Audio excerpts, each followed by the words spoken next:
going to examine the importance of broadband in emerging countries with Tae Yoo of Cisco. Welcome, Tae. Thank you. All right, so let's just get right to it.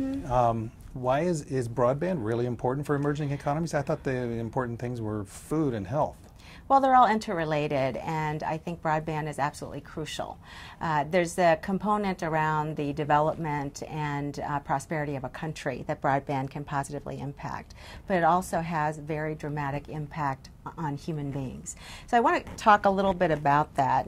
We've seen the studies from the Inter-American Development Bank and the World Bank. I think the IDC or IDB study had talked about the fact that with 10% of broadband penetration, you can actually, they forecast about a 3.2% increase in the GDP. Of the whole country? Of the country, wow. As well as a little over 2% in terms of productivity. So that's the economic health of a country, but also it's interrelated to the health of the community and the individuals, the citizens. So for instance, if you look at something like education, there's a gentleman in one of the communities in the Masai Mara, and as you know, that whole economy, or a big chunk of the economy, is based on tourism. And he had actually picked up a little bit of Spanish from the tourists, but what he was able to do is actually go online and learn Spanish, and he's fluent. And what that's done for him is it enabled him to make more money and provide for his family better. And now he's in his spare time learning French. And so the whole notion of lifelong learning, not everyone has the luxury, and it's ironic that we think that education is a luxury, because most of us think that it's a right. Yeah. But a lot of people, particularly women and people who are in the more challenging financial situations, have to work all day. So when do they get a chance to learn the new skills and upgrade their skills so that they can capture some of the better paying jobs? And so broadband has really made an impact in education.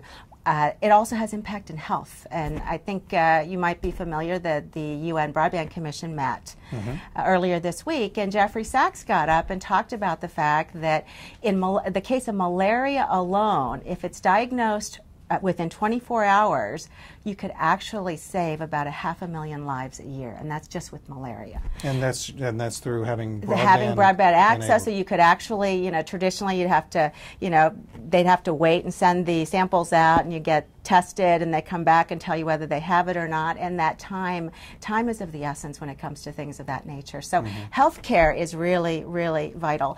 And then I guess the third area that's also so compelling is the impact that broadband can have for women in terms of economic development. Cisco has the Network Academy program, and it's in over 165 countries. What I found so fascinating was that the percentage of women in the Middle East and Africa was up around 27 to 30% attending the academies. And the implications are this: women have multiple roles. The Network Academy enables them to be able to stay and be part of their local community, but still be able to learn skills and enable them to enter and participate in the workforce, and be able to still, be in alignment with their local religious or cultural tenets. So it's had dramatic effect on the individual, and they're related. Broadband is a means of helping us to be more productive around food sourcing, health care, education, and all of that, if done properly, can lead to economic development, increase in GDP, increase in productivity, and creating all kinds of opportunities for individuals of any country. Did you think when you first started in technology that you were going to be changing cultures? I don't think that we're changing cultures. I think what we're doing is we're learning about different cultures and being able to show that you can work within the traditions and rich cultures of many societies, but still be able to provide them the opportunity to participate in a global marketplace. It was a really interesting story you told us about the Maasai gentleman who has learned Spanish and is in the process of learning French online. What are some of the other interesting applications of broadband or use of broadband that you found? So you remember the earthquake in Sichuan province in China. Yes. And if you look at the province, there's over 100 million people in a single province, and it's a very diverse physical terrain. So you'll have a very, very urban 21st century city like Chengdu, And then you'd also, in the same province, have a very remote village.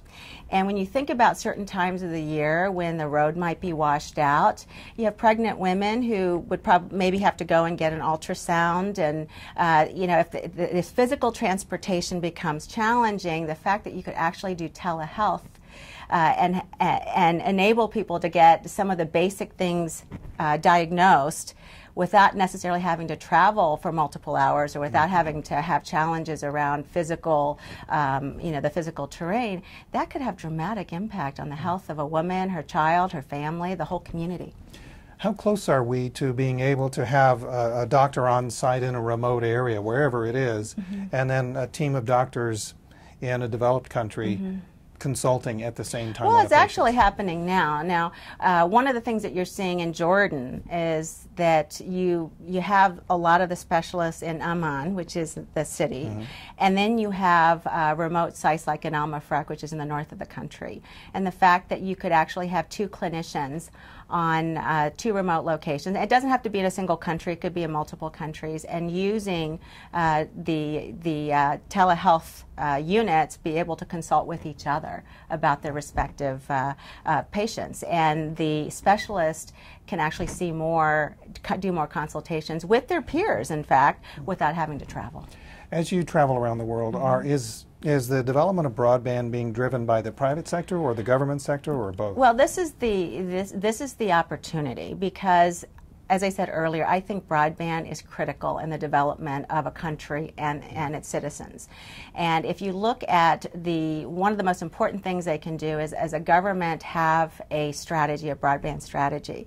And there's multiple partnerships going on. So if you look at NetHope, and I think you interviewed Bill Brindley here before, NetHope is an organization that Cisco has been involved with since the very beginning. And it's a consortium of relief organizations who actually leverage technology and use it very efficiently. USAID has an initiative called the Global Broadband Initiative. So what you have is NetHope and USAID working in partnership with the governments to really outline a broadband strategy and also bring in private sector and other bilateral partners to help drive the broadband development in many of these countries. It sounds to me like the Western world and the emerging economies are becoming closer due to technology, but primarily broadband. Absolutely. And what you see is, though, that it's not just bringing the economies together, it's also bringing innovation, because innovation is everywhere. It's not the sole, opportunities for those in the developed countries, but the emerging markets. They're creating and innovating, and this enables us to be able to take the best of all cultures, societies, and countries, and really provide opportunities for everyone. So it's very exciting, but also there's some challenges, and I think partnering in a multi-sector fashion and a multilateral fashion enables us to achieve this common goal that I think we have all, at this point, agreed that has a very positive impact on countries and people. Wow, I hope we can get together in a couple of years, because it's going to be very exciting to see the progress. I'm looking forward to it, and I'm very optimistic about what it will do in the future. Tae, thank you very much for being with us. Thank you. It's great to be here.